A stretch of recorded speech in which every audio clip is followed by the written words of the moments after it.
nga pala yung bagong dagdag sa mga paborito naming nagtitinda ng pares. Yung tinda kasi nilang pares dito ay lechon. Hindi nga pala niya sinasadyang madiskubre to. Kasi one time nagutom siya ng 10 oras ng gabi at ito na lang yung nakita niyang bukas. At sobrang nasarapan nga siya sa pares dito kaya sabi niya pag magkasama daw kami dito daw kami kumain. Kaya simula no napadalas na talaga yung pagkain namin dito. Ang isang order nga ng pares sa kanila ay nagkakahalaga ng 45 pesos. Ang maganda rin dito, kayo yung maglalagay ng mga panimpla. Sa ibang nagtitinda ng pares kasi 'di ba, sila yung naglalagay ng bawang at onion leeks. Dito ikaw na bahala kung anong trip mong timpla. At kung gusto mo naman na maanghang na timpla, meron din sila ditong chili oil. Ayan no, tingnan nyo naman, may mga durug-durug pa talagang sili.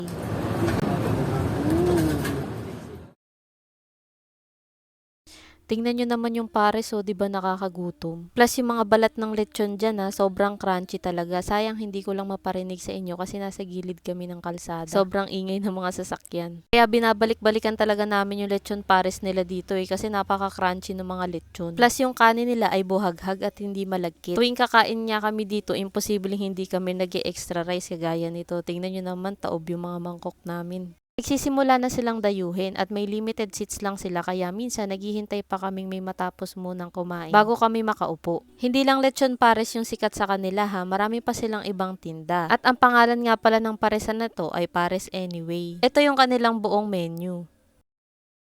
Sa mga nagbabalak rin puntahan ito, located sila dito sa may Antipolo. At ang pinakamalapit na landmark sa kanila ay ang Antipolo District Hospital. Nasa may gilid lang sila ng kalsada at makikita nyo ito sa Google Map. Basta i-search nyo lang ito.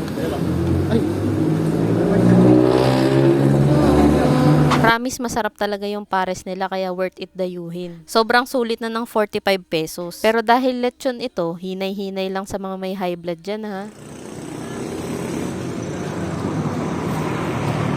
Marami pa akong isi-share sa inyo na mga mura at sulit na kainan. Kaya huwag niyong kalimutang i-follow ang aking mga social media accounts. Yun lang, maraming salamat. Bye!